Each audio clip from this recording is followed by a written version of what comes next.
रविवार की अगर प्रदोष पड़ जाए, कौन से दिन? रविवार की प्रदोष के दिन ये प्रयोग अवश्य कर देखिएगा। ज्यादा बार नहीं करना, केवल एक ही बार करना, बाबा स्वयं कृपा करेगा। अपने मंदिर में, अर्थात अपने घर के पास कोई मंदिर हो, शिवालय हो, देवालय हो, जहां शंकर भगवान विराजमान हो, शिवलिंग हो, ऐसी जगह पर अवश्य करें। हमें कहीं दूर जाकर ये प्रयोग नहीं करना, अपने अपने शिवालय, अपने जो घर के आसपास में शिवालय हो वो। एक बेलपत्र अशोक सुंदरी वाली जगह, अब उसको अशोक सुंदरी की जगह पर भी चढ़ाने का तरीका क्या है? ये शिवलिंग है, ये जलाधारी है, ये जल बहता है, बीच में जो मोटी सी लाइन है वो अशोक सुंदरी का स्थान, ये जो भाग है षडानंद कार्तिकेय गणेश जी और कार्तिकेय जी का। जलाधारी मतलब माता पार्वती जी का हस्तकमल, शिवलिंग मतलब भगवान शंकर का स्वरूप। ऊपर से जो बूंद बूंद पानी इस पर गिरता है वो शंकर भगवान की 5 लड़कियां, जया, विषहरा, शामलीबारी, दौतली और देव। शिव जी की 5 लड़कियां ऊपर, एक लड़की शंकर भगवान की 6ठे नंबर की अशोक सुंदरी उनके चरणारविंद के पास, उनके गणेश षडानंद कार्तिकेय के मध्य में।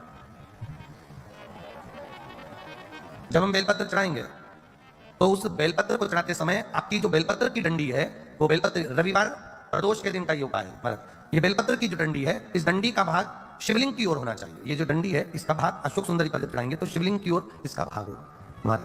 दूसरी, बेलपत्र को जब हम समर्पित करेंगे तो जलाधारी का जया, विषहरा, शामलीबारी, दौतली, देव, मान लो जलाधारी ऊपर नहीं है शंकर जी के तो उसका स्मरण कर कर 5 कन्याओं का नाम लेकर जया, विषहरा, शामलीबारी, दौतली, देव, इनका स्मरण कर कर शंकर भगवान के शिवलिंग पर बेलपत्र रखेंगे। बेलपत्र कहां रखना है?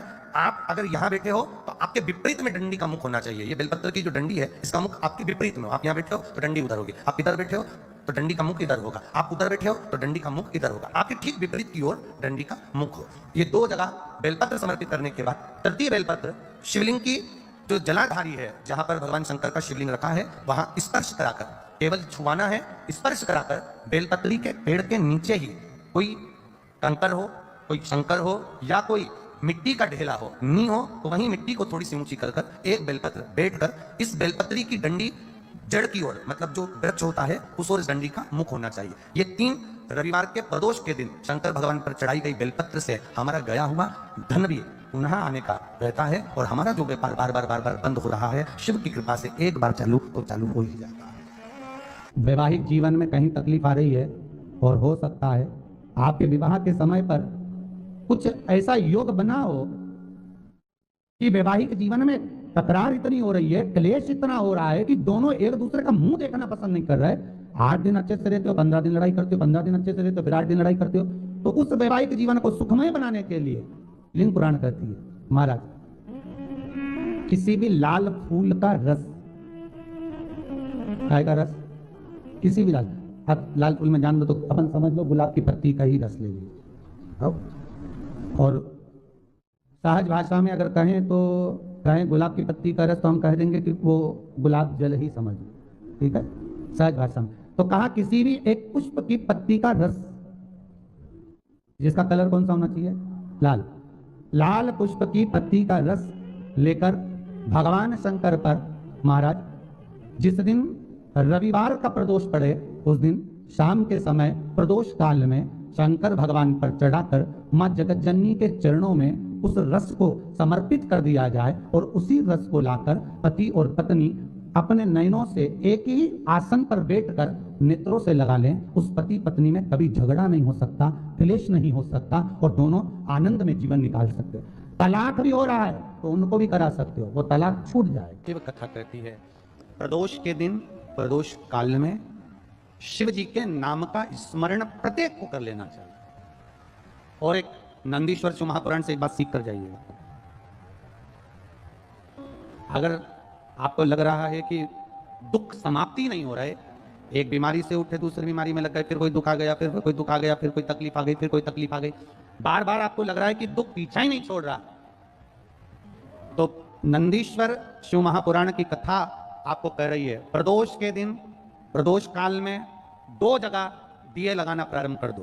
पहला बेलपत्री के वृक्ष के नीचे, पहला दिया प्रदोष काल में, प्रदोष के दिन बेलपत्री के वृक्ष के नीचे, और दूसरा दिया अपने दरवाजे की चौखट के बाहर, मतलब अपन बाहर खड़े होंगे, अंदर की ओर दिया नहीं, बाहर की ओर। एक दिया बेलपत्र के नीचे, देवाधिदेव महादेव से प्रार्थना कर कर, हे शिव शंकर, हे गौरी शंकर, हे शिव, आज प्रदोष का दिन, प्रदोष काल में आप भ्रमण के लिए निकलोगे नंदीश्वर के साथ में, ऐसी कृपा करना, आपके लिए मैंने द्वार सजाया है भोलेनाथ, आपकी दृष्टि मेरी चौखट पर भी कर देना, मेरी जिंदगी संवर जाए। इसलिए 2 दीप स्मरण करो। हाँ, अच्छा इशारा कराए हो, समझ गए हो, समझ गए हो। जिस दिए को आप लगाओगे प्रदोष के दिन, प्रदोष काल में, एक दिया बेलपत्री के वृक्ष के नीचे लगाया है, और दूसरा दिया जब आप घर में प्रवेश करोगे तो राइट हैंड पर ही लगाएं। कौन से हैंड पर लगाएं? राइट हैंड पर। बहुत बहुत साधुवाद आपको दीदी, धन्यवाद, धन्यवाद। दो उन्होंने इशारा करके बताया कि दिया किस ओर लगाएं, कम से कम अपने को अंदाजा तो लग जावे ना दिया किस ओर लगना चाहिए। साधुवाद था, बहुत बहुत साधुवाद। इसको जागरूक श्रोता कहते हैं, जिनको कथा के प्रति रुचि है और भगवान के भजन के प्रति रुचि है, वो तुरंत भाव से उसको स्वीकार करें। तो 2 जगह दीप, पहला कहां पर लगाएंगे? जम के बोलो जरा। बेलपत्री के वृक्ष के नीचे। अब बेलपत्री के वृक्ष को भी समझना, कौन सा वृक्ष होना चाहिए?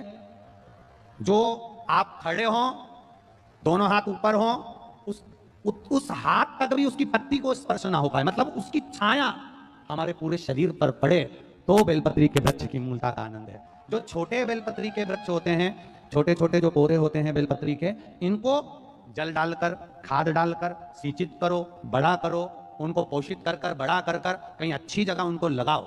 ये नहीं कि छोटी बेलपत्री के पत्ते तोड़ लो या छोटे से पौधे के पत्ते तोड़ लो, वो श्रेष्ठता नहीं है। शिव पुराण कहती है वृक्ष वो होना चाहिए जिसकी छाया हमारे ऊपर है। बाकी के आपके घर में आप बेलपत्री का पौधा लगाते हो, उसको बड़ा करो, बड़ा करने के बाद उसको कहीं अच्छी जगह पर लगाओ, जिससे वो बेलपत्री का पौधा बड़ा हो जाए। बड़ा हो जाएगा, हम हैं नहीं हैं, कम से कम वो पौधा रहेगा, वृक्ष बनेगा, वृक्ष बनेगा तो उसकी पत्तियां टूट कर महादेव पर चढ़ेगी, तो हमारा कल्याण अपने आप हो जाएगा।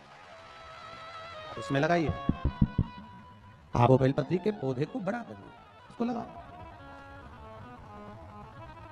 वृक्ष हो बड़ा। तो पहला दिया कहां लगाएंगे? बेलपत्री के वृक्ष के नीचे, और दूसरा अपने घर में प्रवेश करते समय राइट हैंड में बाहर। शिव तत्व को जानना। कौन से दिन? जम के बोलो जरा। प्रदोष के दिन। कौन से समय? प्रदोष काल, शाम का जो समय हो, शाम का समय, प्रदोष काल का समय, भगवान को दीप प्रज्वलित कर दिया। शिव तत्व कह रहा है। नंदी ने शंकर भगवान से कहा, आपने वचन दिया था मेरे को, आपने मुझे वचन दिया था, आपने मुझे वचन दिया था भोलेनाथ कि प्रदोष के दिन, प्रदोष काल में नंदी तू मुझे जहां ले जाकर खड़ा कर देगा, उसके आसपास में जहां मेरी दृष्टि पड़ेगी, वो जो मांगेगा महादेव उसकी झोली खुशियों से भर देगा। उससे 1000 गुना शिवलिंग बल की प्राप्ति होती है।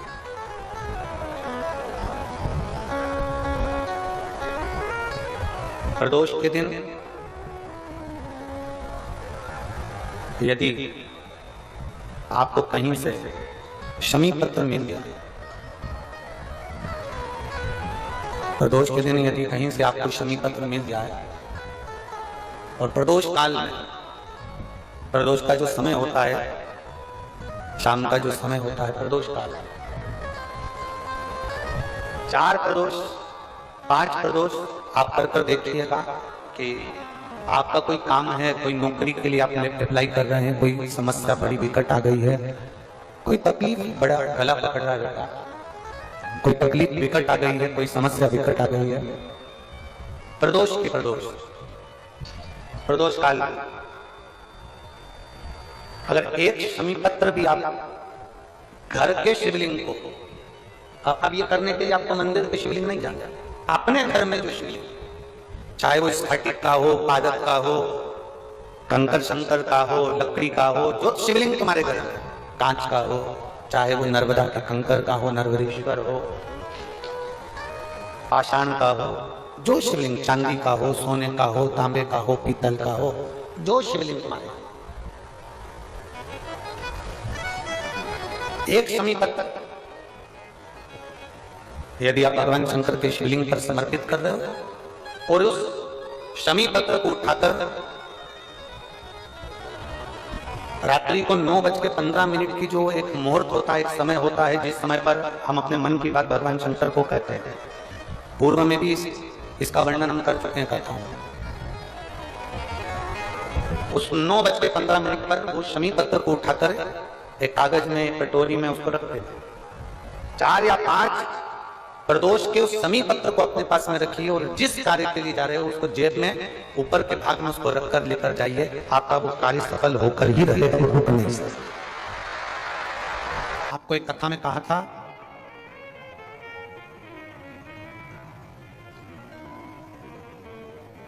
तभी ये शिवलिंग है, ये गोल जलाधारी है, ये सामने चरण, करें दर्शन सबने। ये दो सामने जो चरण हैं, इसके बीच में सुख सुंदरी है। कभी कभी विशेष कोई अवसर आए, सोमवार की अष्टमी पड़ जाए या कोई विशेष प्रदोष का दिन पड़ जाए और आपको लग रहा हो कि मेरा महादेव को मैं जल चढ़ाते चढ़ाते इतना समय हो गया, मेरा महादेव नहीं सुन रहा, तब कभी कभी ऐसा मन में आए कि क्यों नहीं सुन रहा, तब लोटा भरकर जब जल लेकर जाओ, गणेश जी को चढ़ाया और सुख सुंदरी को चढ़ाया, षडानंद कार्तिकेय को चढ़ाया, माँ जगत जननी जगदम्बा माँ पार्वती को चढ़ाया, वही जल ले जाकर बेलपत्री के वृक्ष पर चढ़ाया, शिव जी को अर्पण नहीं कर पाए।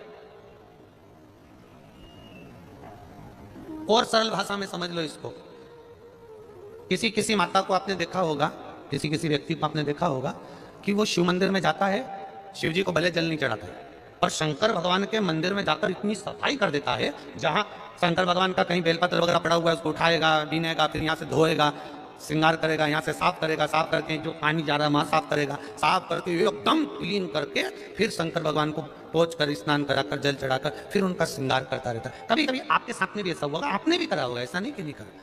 कभी कभी सब दूर सफाई के बाद शिवलिंग की सफाई करना भूल गया, या शंकर जी के शिवलिंग पर जल चढ़ाना भूल गया, जल चढ़ाकर आ गया। अब आ तो गया पर चिंता देवादिदेव महादेव को लग गई। मेरा था, भक्त था, उपास करता था, शिवरात्रि का व्रत करता था, पशुपति व्रत करता था, सोमवार सावन के करता था, 16 सोमवार करता था, पर आज इसको ना जाने क्या हो गया कि ये मेरे ऊपर जल ना चढ़ाकर सब दूर जल चढ़ाकर चले गया। देवादिदेव माता पार्वती जी से कह देते हैं, सुन पार्वती, अगर कोई भूलवश भी मुझ पर जल चढ़ाना भूल जाए और तेरे हस्त कमल पर जल चढ़ा कर जाए, तो पार्वती जितना फल मैं प्रदान करूं उससे दुगना फल तुझे प्रदान करना है। यह शिव कर रहे हैं।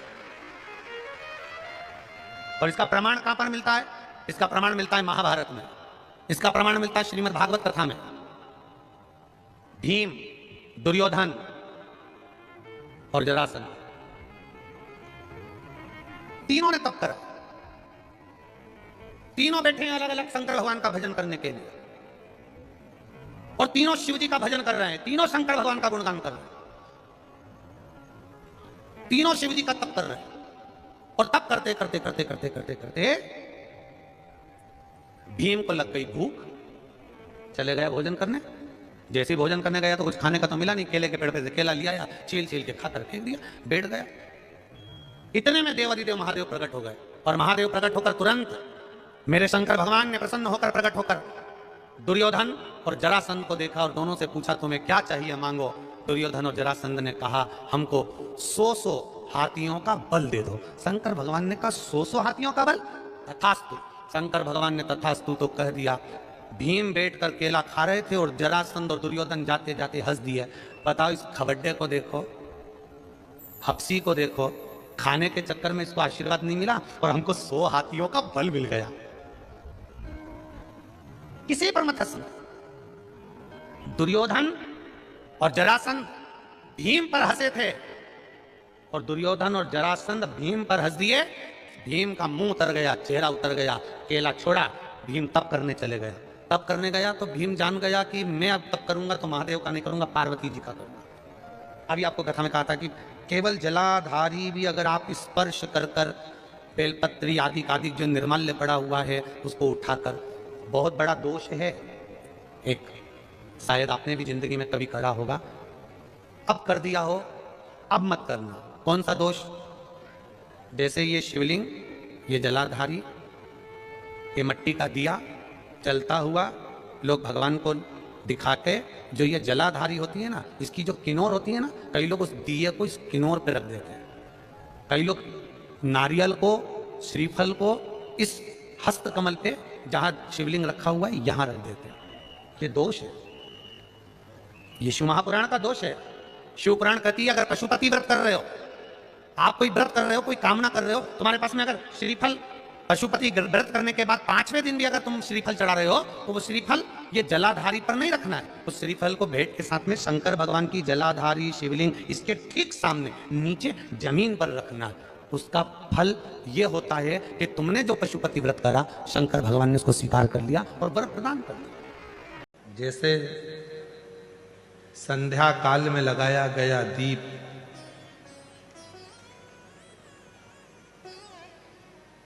मानदेह नामक असुर का संहार कर देता है,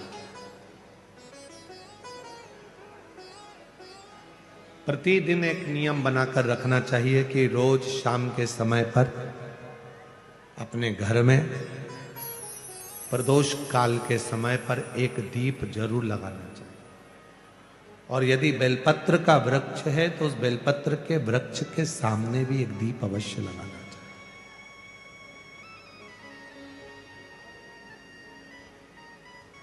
6 महीने में, 3 महीने में, 2 महीने में, 1 महीने में ऐसा नियम बनाया करो कि मुझे बेलपत्र की पूजन करना।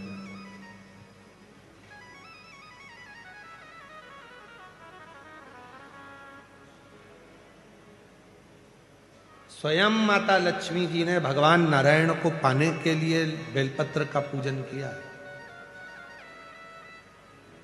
जब इंद्र की पूरी सत्ता चली गई थी, सारा की सारा धन इंद्र का चले गया था, असुरों ने उस इंद्र के सिंहासन पर अपना कब्जा जमा लिया था, तब इंद्राणी ने, स्वयं सची माने इंद्राणी ने शिव जी की साधना करी, बेलपत्र के वृक्ष के, बेलपत्र की पूजन करें।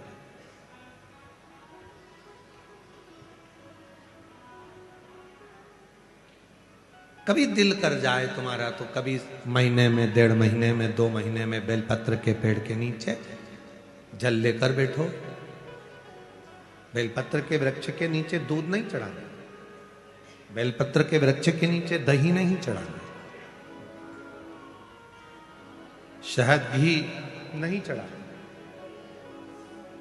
बेलपत्र के वृक्ष के नीचे जब आप बैठते हैं, बेलपत्र पूजन का एक विधान होता है कि जब हम बेलपत्र की पूजन करते हैं तो 2 कलश पानी के भरे हुए, एक अपने सीधे हाथ की ओर, एक उल्टे हाथ की ओर रखा जाता है। पूजन की थाली बीच में रखी जाती है। 2 बत्ती का, लंबी बत्ती का, 2 बत्ती लंबी घी की जलाई जाती है। लंबी बत्ती, बेलपत्र के वृक्ष के नीचे 2 बत्ती लंबी जोड़ा बनाकर उसको जलाया जाता है।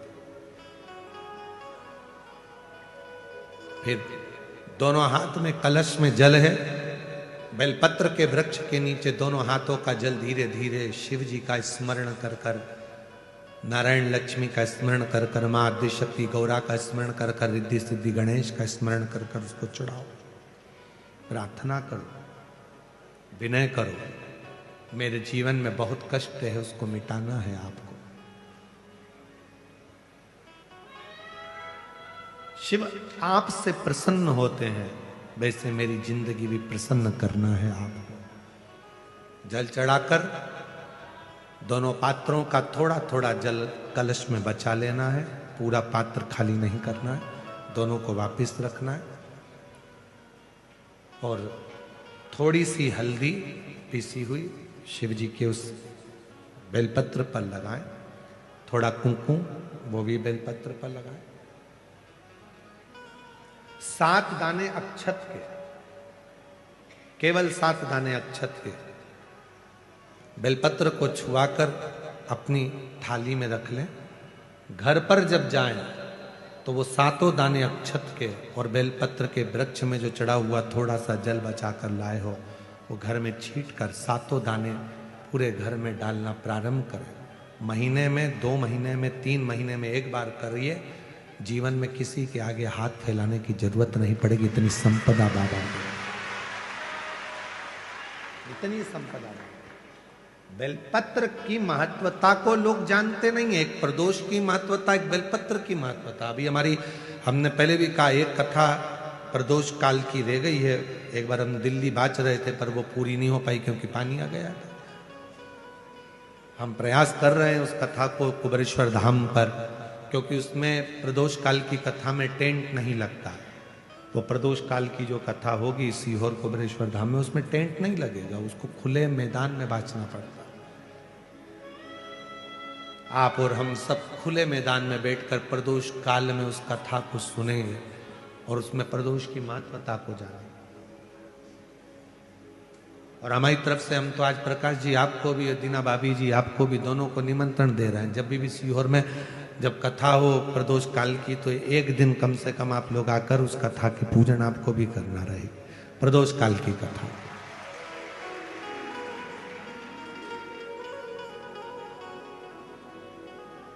अभी तो नहीं है, पर जब भी तारीख निश्चित होगी, साल 2 साल में, जब बाबा कृपा करेगा तब उसको रखेंगे। पंडाल में भले तुम्हारे लिए हम सोने के लिए पंडाल लगा देंगे, पर कथा सुनने के लिए तो आपको मैदान में ही बैठना पड़ेगा, खुले आसमान।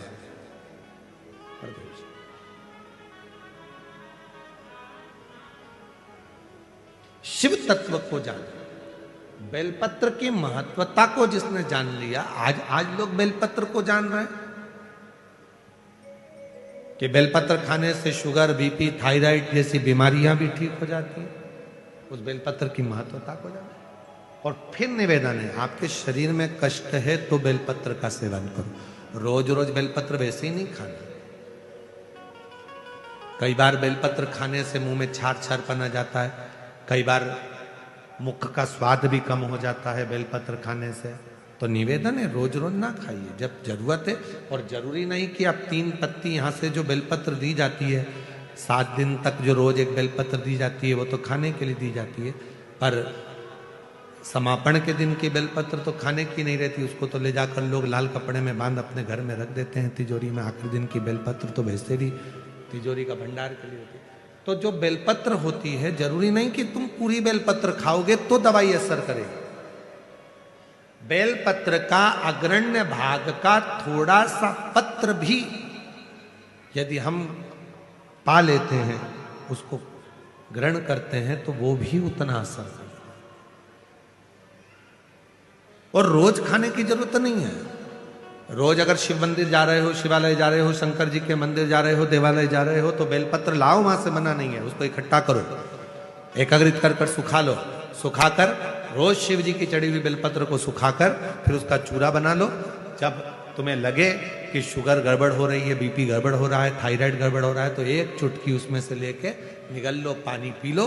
बाबा की कृपा से आधा घंटा 1 घंटे में वो sugar, BP, thyroid sub level में आना प्रारंभ हो गया। उस बेलपत्र की महत्वता को जिसने जाना, कभी कुबेरेश्वर धाम जाओ तो कुबेरेश्वर बाबा के धाम पर जो 200-300 साल पुराना, जो 300 साल के ऊपर पुराना बट वृक्ष है, जहां बाबा बैठे हैं, बटकेश्वर महादेव, उसका दर्शन करो। उस पेड़ की छांव में बैठकर बाबा का मंत्र जाप करो। अभी अभी हमने थोड़ा सा उसको बंद कर दिया था, क्योंकि वहां बाबा के जोड़ा घूम रहा था तो वो शरीर पर चढ़ जाता था, इसलिए अभी स्थान पर वहां जाना थोड़ा बंद कर दिया था, पर पुनः वापिस उसको खोल दिया। बेलपत्र की वाटिका है छोटी सी, उस बेलपत्र की वाटिका के पास में बैठकर भगवान शिव का नाम उच्चारण करो, नाम स्मरण। शिव भक्ति करो जहां तक हो सके, शंकर की अविरल भक्ति को धारण करो।